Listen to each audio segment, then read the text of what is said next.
Votre programme avec IG. IG, bien plus que du trading. Une équipe d'experts à vos côtés.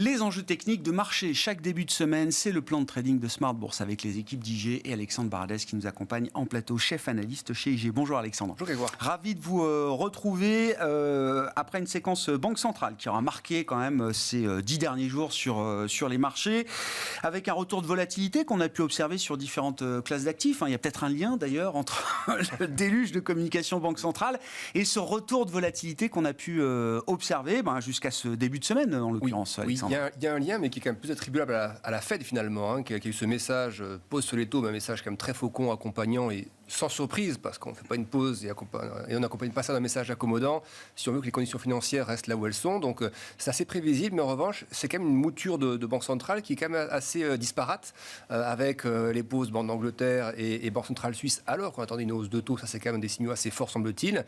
Pour deux raisons probablement différentes, devise d'un côté, économie de l'autre, on va en reparler après. La BCE qui, elle, fait sa pause, donc qui augmente les taux, mais à un peu dovish. Ouais.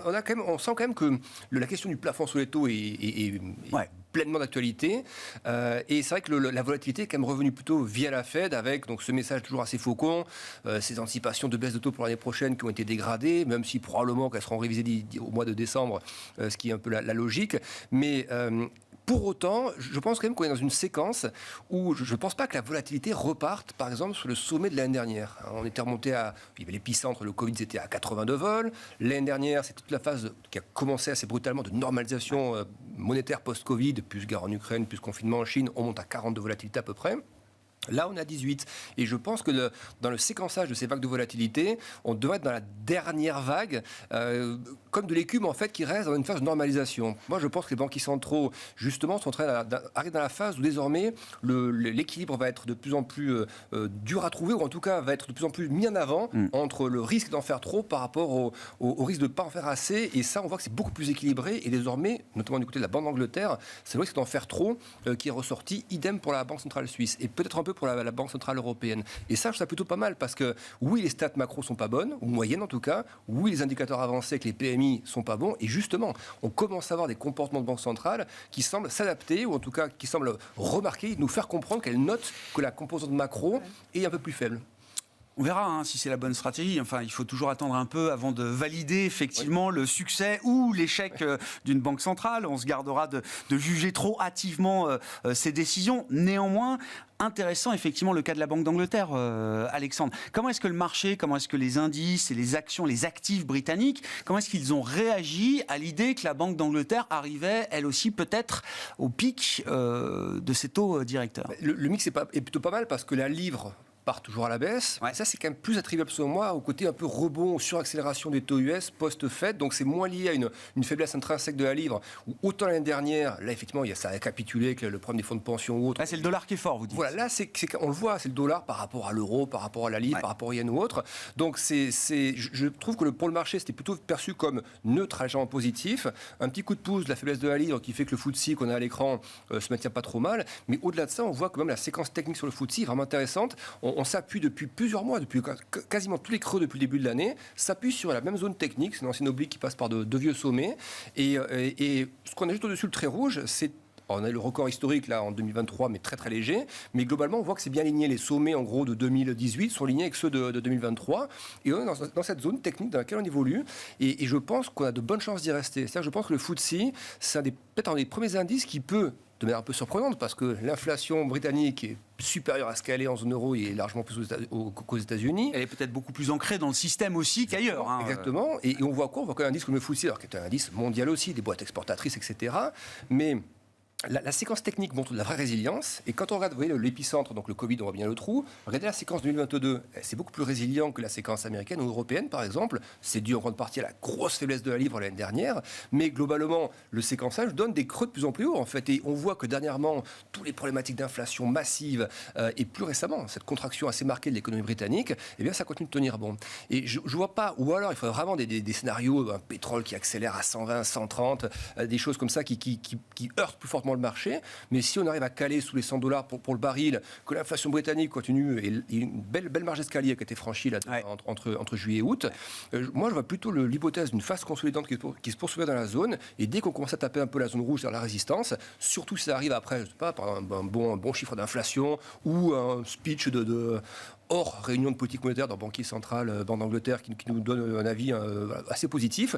Moi, je pense que c'est plutôt un indice à regarder en mode bullish, pas tout de suite, mais consolidation et bullish. Et tout ce qui serait incursion en dessous, c'est un peu comme pour le CAC ou le DAX, serait plutôt des hypothèses un peu pas de bear trap, mais on peut y aller, s'il y a une petite panique, mais je ne vois pas le mouvement se déclencher en étant en bear market qui démarre. Et plutôt une incursion temporaire et hop, on repart vite dans le range. Donc c'est plutôt une zone intéressante et un indice qui est bien résilient par rapport au reste. On n'est pas à l'abri d'un moment un peu d'émotion sur le marché, pour reprendre un peu de terminologie de finance comportementale, mais vous dites attention, parce que ça peut être aussi un faux signal, voire un point d'entrée pour beaucoup d'investisseurs. Oui, et on pourrait même avoir un combo, c'est-à-dire une livre qui reprendrait aussi sur des signaux un peu moins mauvais et un indice. Et moi, j'attends un peu la même chose pour les indices européens, sans rentrer dans le détail, mais je pense qu'on aura une séquence où à un moment donné, les indices européens viendront taper le haut du range, pas tout de suite, le haut de la zone de consolidation, et ça se fera probablement avec un euro qui remontera, parce qu'on pourrait voir là, par exemple, une amélioration de la Chine, ou des indices d'activité qui s'améliorent en zone euro, en Allemagne notamment. Et je pense que le prochain mouvement de hausse de ces indices européens pourrait se faire probablement avec un rebond de la devise concerné également.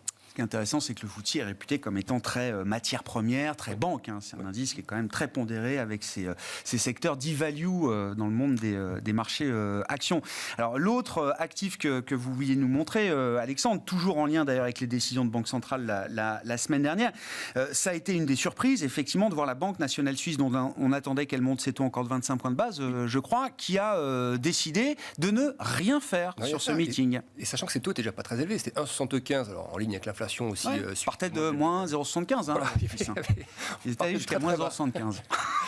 Mais c'est vrai que ça a surpris parce que le consensus était vraiment à 0,25. Beaucoup pensaient que ça allait être fait. Ça n'a pas été le cas. Et au moment où ça a été décidé. Elle mime souvent la BCE quand même. Enfin voilà, on est des zones économiques quand même assez proches pour le coup. Oui. Très proches géographiquement. Et c'est vrai qu'il y a un mimétisme souvent de la BNS par rapport à la BCE. Ça, et puis avec une problématique de devise qui est quand même beaucoup plus ancrée par contre qu'au niveau européen. C'est vrai que l'économie suisse, dans ce qu'elle est, forte comme elle est, le problème de la devise forte pour les exportateurs, aussi bien de produits de luxe finalement, qui ont quand même ce pricing power, mais malgré tout, ces derniers temps, la dernière hausse du franc suisse a fait quand même un petit peu mal, surtout dans un contexte où le luxe a quand même ralenti aussi. Et donc voilà, on a senti là, un peu comme pour la Banque d'Angleterre, probablement volonté de marquer un peu le coup psychologiquement par rapport au marché d'échange. Ça évite, quand on fait ça évite d'avoir sortir l'arme de l'intervention sur le spot, donc c'est toujours mieux. Ouais. C'est un risque par rapport à l'inflation, on est tous d'accord que si c'est une pause qui n'est pas justifiée, il faudra relever le taux derrière, et ça pourrait déplaire au marché. Mais, comme vous dites, elle voit un petit peu le contexte aussi européen, elle voit les niveaux d'inflation au cœur qui s'améliorent quand même un peu partout. Donc elle a senti que le moment était venu. Et je pense qu'il y a quand même un début de quelque chose parce que déjà techniquement, on voit, le marché d'échange reste toujours très technique quand même. Les algos sont très focalisés sur les moyennes de prix, les niveaux techniques ou autres. Donc là, il y a une belle oblique qu'on est en train de chatouiller où on se parle. Je ne vois pas comment, à ce stade, le franc suisse pourra trouver des couleurs. Hormis de très mauvaises nouvelles sur l'Europe qui feraient plonger l'euro, à ce moment-là, ce serait plutôt une faiblesse de l'euro que du franc suisse. Mais après le message envoyé, maintenant, il y aura une séquence de patience en fait, jusqu'au prochain meeting. Et donc, ça, c'est un espace-temps qui peut être occupé par les marchés pour justement revenir plutôt vers la parité. Voilà, je ne vois pas une perte de devise s'affaisser, plutôt un retour plus ou moins rapide vers la parité, donc plutôt long euro-franc suisse dans les semaines et les mois qui viennent. Sur l'euro-dollar, au passage, alors, on défend une zone importante, là, autour de 1,0640, c'est ça, Alexandre, et ça fait plusieurs jours qu'on est sur cette zone. Pour l'instant, il n'y a pas eu de grosse accélération baissière en dessous de ces niveaux, qui sont cassés, mais qui n'ont pas donné lieu à une accélération encore à la baisse de l'euro contre dollar. Oui, parce qu'on a quand même aussi une séquence qui arrive de 1,13 quasiment. Donc c'est vrai qu'on a déjà perdu pas mal de terrain. Et toute la phase de redressement des taux américains, quand on est revenu au-delà des 5% pour les taux 2 ans par exemple, c'est là que le dollar a trouvé des couleurs. Maintenant, le message hawkish de la Fed est bien passé, ce qui maintient le dollar haut, mais on sent quand même que la moindre stat américaine, alors pas n'importe laquelle, mais un ISM service moins bon par exemple, des chiffres de l'emploi qui s'étendraient plus fortement, etc. On sent que les catalyseurs à la baisse du dollar vont arriver probablement par des stats américaines un peu moins bonnes. Les commandes de biens durables, peut-être là, c'est demain, je crois.